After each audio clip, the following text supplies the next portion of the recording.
रहीम अस्सलाम वालेकुम dear students. आज अलूमर साइंस अकेडमी में हम इन्फेक्शियस डिजीज़ के बारे में पढ़ेंगे जो कि पोल्यूटेड वाटर की वजह से होती हैं। कल हमने उसका जो था पार्ट फर्स्ट डिस्कस किया था। आज हम सेकंड लेक्चर देखेंगे उसके बारे में, जो कि हम हेपेटाइटिस से शुरू करेंगे। हेपेटाइटिस टर्म हमने सुना हुआ है, लेकिन हेपेटाइटिस की इकसाम होती हैं, टर्म्स होती हैं। तो कितनी किस्म का होता है हेपेटाइटिस, वो आपको पता होना चाहिए। आपके पास हेपेटाइटिस जो 5 टाइप्स का होता है वो hepatitis A, hepatitis B, hepatitis C, hepatitis D और हेपेटाइटिस ई। ये आपके पास हेपेटाइटिस ए और हेपेटाइटिस ई, ये जो दोनों हैं, हम पोल्यूटेड वाटर की वजह से या कंटेमिनेटेड वाटर की वजह से डिस्कस कर रहे हैं। हमारा आज का लेक्चर जो है, ये ए और ई जो है कंटेमिनेटेड वाटर मीन्स उसे पोल्यूटेड वाटर की वजह से होता है। इसकी अलामात क्या है हमारे पास हेपेटाइटिस की हमारे पास डिफरेंट अलामात हैं, जिसमें नंबर 1 फ्लू, नॉर्मल फ्लू होता है, ज्यादा नहीं होता, नज़ला जुकाम। फिर है वोमिटिंग के आना, फिर फैटीग थकन महसूस होना, यूरिन डार्क, जो यूरिन होता है वो डार्क हो जाता है, सही है। और नेक्स्ट है हमारे पास स्टूल लाइट, देन है यूरिन डार्क आपका हो जाता है, फिर स्टूल लाइट कलर का हो जाता है, जो आपका पेचेस होते हैं, पखाना जो होता है वो लाइट कलर का हो जाता है। देन आइस जो है वाइट हो जाती हैं, आंखों का कलर जो है आपको वाइटनेस नजर आती है। लॉस ऑफ एपिटाइट, आपको जो है कम भूख लगती है। पेन इन बेली, आपके पेट में जो है वो दर्द होती है। तो ये इसकी कुछ अलामात है।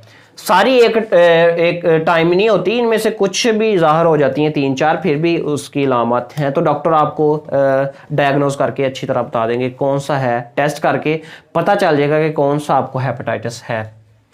हुकवर्म देन है हमारी 7th डिजीज, हुकवर्म एक पैरासाइटिक डिजीज है, जो कि पैरासाइट स्पीशीज की वजह से होती है, और इंटेस्टाइनल पैरासाइटिक वर्म होता है ये। तो पैरासाइट स्पीशीज इसमें कौन कौन सी होती हैं? एनसाइलोस्टोमा होता है और निकेटर अमेरिकन्स होती है इसमें। एनसाइलोस्टोमा ड्यूडिनल होता है इसमें, जो है स्पीशीज की पैरासाइट। देन है लोकेशन, कहां पे पाया जाता है हुकवर्म, आपको कहां पे देखने को मिलेगा, या कहां पे ये पाया जाता है। ये हमारे पास जो है पुअर सैनिटरी कंडीशन, जहां पे सफाई सुथराई का बहुत बुरा निज़ाम है, आलूदा पानी है, या बहुत ही आलूदगी आपको नजर आए, वहां पे ये पाया जाता है। स्किन और फीट, यानी कि या तो ये स्किन से दाखिल होता है और अक्सर ये पाँव से दाखिल होता है। फिर 1 बिलियन पीपल जो है अफेक्टेड पर ईयर, हर साल इससे जो है ऑलमोस्ट 1 बिलियन पीपल जो है अफेक्टेड होते हैं। इसमें से डिजीज़ कौन कौन सी होती हैं? अक्सर जो अफेक्टेड करती हैं इससे डिजीज़ वो बच्चों को करती हैं। उनमें से पहली है एनीमिया। एनीमिया में ये होता है कि रेड ब्लड सेल्स जो होते हैं आपके कम हो जाते हैं। दूसरी है स्टंटेड ग्रोथ, यानी ग्रोथ रुक जाती है, क्योंकि ये वर्म जो होता है वर्म, ये आपकी जो बच्चों की खुराक का ज़्यादातर हिस्सा खुद जो है ले लेता है, तो उनको कम खुराक मिलती है, जिसकी वजह से उनकी ग्रोथ जो है रुक जाती है और अक्सर कद भी छोटा रह जाता है। देन जॉन्डियस, जिसे हम उर्दू में यरकान बोलते हैं। क्या बोलते हैं? यरकान बोलते हैं। वो किस वजह से होता है? What are the causes behind jaundice? ये क्या होता है इससे? ये डैमेज लीवर फंक्शनिंग, लीवर को डैमेज करता है। इसका अटैक जो होता है, सबसे मेजर इसका अटैक जो होता है वो लीवर पे होता है, उसकी फंक्शनिंग को ये खराब करता है। फिर excess secretion of bile pigments, यानी कि बाइल पिगमेंट्स की इसमें जो है एक्सेस सिक्रेशन होती है। वो क्या होता है वो मैं आपको बताता हूं। बाइल होता क्या है? बाइल पिगमेंट्स की टाइप्स होती हैं, वो मैंने नहीं लिखा, आपको मैं नोट करवा देता हूं, नोट कर लीजिए। बाइल पिगमेंट्स की हमारे पास 2 टाइप्स होती हैं, बिलीरोबिन और है बिलीवर्डिन। क्या? बिलीवर्डिन। बिलीरोबिन जो है येलो या ऑरेंज होता है, या स्किन को कर देता है। फिर वेस्ट प्रोडक्ट है, और केमिकल्स कलेक्शन अगर उसका हो जाए बहुत ज्यादा, तो हमारे पास कॉन्जुगेटेड बिलीरोबिन हमारे पास बन जाता है। जबकि बिलीवर्डिन जो है वो ऑक्सीडाइज्ड फॉर्म है, उसका कलर क्या होता है? हमारे पास ग्रीन कलर होता है। Then what are the symptoms of हमारे पास इसकी अलामत क्या है, इसकी अलामत क्या है। सो इसकी अलामत ये है यरकान की कि वेट लॉस हो जाता है, वजन में कमी हो जाती है, देन वॉमिटिंग कै आना जिसे उल्टी कहते हैं, फिर फीवर बुखार तो आम है, मैंने आपको बोला था ये कॉमन है सब में फीवर।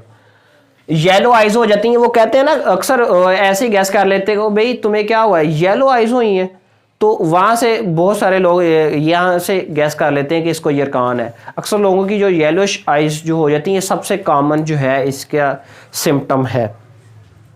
फिर फैटीग थकान महसूस होती है, वीकनेस कमज़ोरी हो जाती है, डार्क यूरिन का कलर जो है डार्क हो जाता है। ये थी इसकी कुछ अलामत। फिर इसकी ट्रीटमेंट, व्हाट अबाउट ट्रीटमेंट, इसका इलाज कैसे करते हैं डॉक्टर हज़रात। ये मैंने नहीं करना या आपने खुद नहीं करना, डॉक्टर जो है प्रॉपर चेकअप करेगा, उसके मुताबिक according to the prevailing condition वो आपको मेडिसिन रिकमेंड करेगा। सो एंटीवायरल मेडिकेशन वो करता है। फिर ऐसी आपने ग़िज़ाएं खानी है जिसमें आयरन सप्लीमेंट्स ज़्यादा हों और आपने आयरन ज़्यादा लेना है, और स्टीरॉइड्स मेडिसिन आपने यूज़ करनी, फिर आयरन रिच फूड्स आपने खानी है, तो इससे आपको बहुत ज़्यादा फ़र्क जो है यरकान में मिलेगा। फिर है typhoid, our last disease is typhoid which is also a common disease. अक्सर जो है जिन लोगों को 4-5 दिन बुखार रहता है फिर ये कवर होके at the end long term जो है टाइफाइड में चेंज हो जाता है और फिर जल्दी जान नहीं छोड़ता अगर मेडिकेशन ना की जाए। सो ये होता कैसे है, किस तरह का प्रोसेस है, काजेज़ क्या है और इसकी ट्रीटमेंट क्या है, वो डिस्कस करते हैं। टाइफाइड एक बैक्टीरियल डिजीज़ है। व्हाट इंपॉर्टेंट एमसीक्यूज कि ये क्या है, हमारे पास बैक्टीरियल डिजीज़ है। And the bacteria, what the bacteria, वो बैक्टीरिया कौन सा है जिसकी वजह से ये होती है, वो है जी सैल्मोनेला एंट्रिका सीरोटाइप टाइफी बैक्टीरिया, ये उसका नाम है। इस बैक्टीरिया की वजह से जो है टाइफाइड होता है।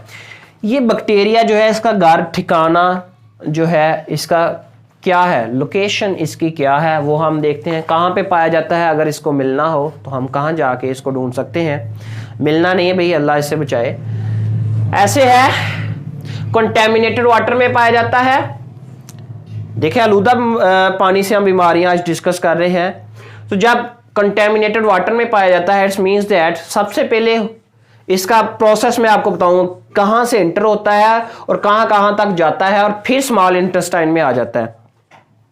कैसे, सबसे पहले ये स्मॉल इंटेस्टाइन में आता है, छोटी आंत में, थोड़ी देर तक आर्जी तौर पर वहां रहता है और फिर ये ब्लड में शामिल हो जाता है, खून में, वहां से ये लीवर जिगर में चला जाता है, फिर स्प्लीन में, स्प्लीन के बाद ये बोन मैरो यानी कि हड्डी के गुदा जो होता है ना अंदर उसमें दाखिल हो जाता है। फिर वहां पे ये अपनी तादाद बढ़ाता है, जैसे जर्म्स अपनी तादाद बढ़ाते हैं, ये अपनी तादाद बढ़ाता है, अपनी फौज जमा करता है, फिर वहां से ब्लड स्ट्रीम में दाखिल हो जाता है। ब्लड स्ट्रीम से फिर होता ही है कि आपको फीवर हो जाता है, आपको बुखार महसूस होना शुरू हो जाता है, फिर वहां से वो गॉल ब्लैडर में जाता है, वहां से फिर बेलिरियस सिस्टम में दाखिल हो जाता है, फिर लिम्फेटिक टिश्यू ऑफ बोल में मल्टीप्लाई होता है, उसमें फिर बढ़ता है, फिर ये इंटेस्टाइन में आ जाता है। तो इस तरह जो है ये इसका अपना सर्कल कवर करता है और ये जो है इसकी प्रॉपर ट्रीटमेंट अगर ना की जाए तो ये खतरनाक हद तक भी पहुंच सकता है। देन हम इसके अलामात के बारे में डिस्कस करेंगे। ये आपको अलामात जो है आपने बड़े अच्छे से याद रख लेनी है, आपको होल द लाइफ काम आएंगी, क्योंकि आपको जब कभी भी आप टाइफाइड से 2-4 हों तो आप खुद जो है थोड़ा बहुत गैस कर लें। ये आपने ज़्यादा गैसिंग की तरफ नहीं जाना, वो वहम भी बंदे को पड़ जाता है, लेकिन आपको चंद अलामात तो पता होनी चाहिए। देन है डायरियल डिजीज़ है ये, फिर लिथार्जी गनूदगी इससे होती है।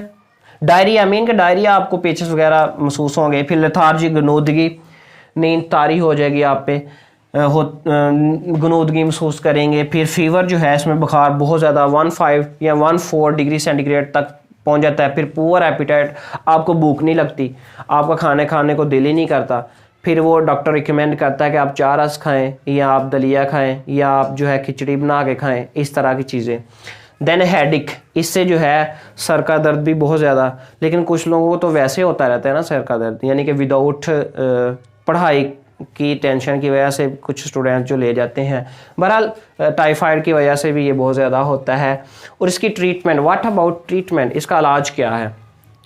आप कहें कि आपने हमें बीमारियां गिनवा दी हैं, इसका इलाज तो बता ही नहीं रहे, मैं आपको वो भी बताऊंगा। क्या है जी?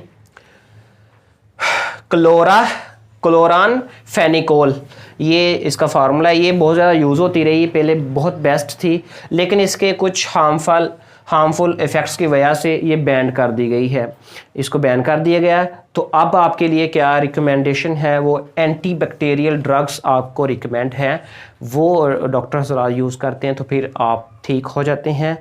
तो अल्लाह पाक आपको वैसे भी तंदुरुस्त ही रखे, सेहतमंद रखे। तो दुआओं में याद रखिएगा। Thank you. अल्लाह हाफिज़।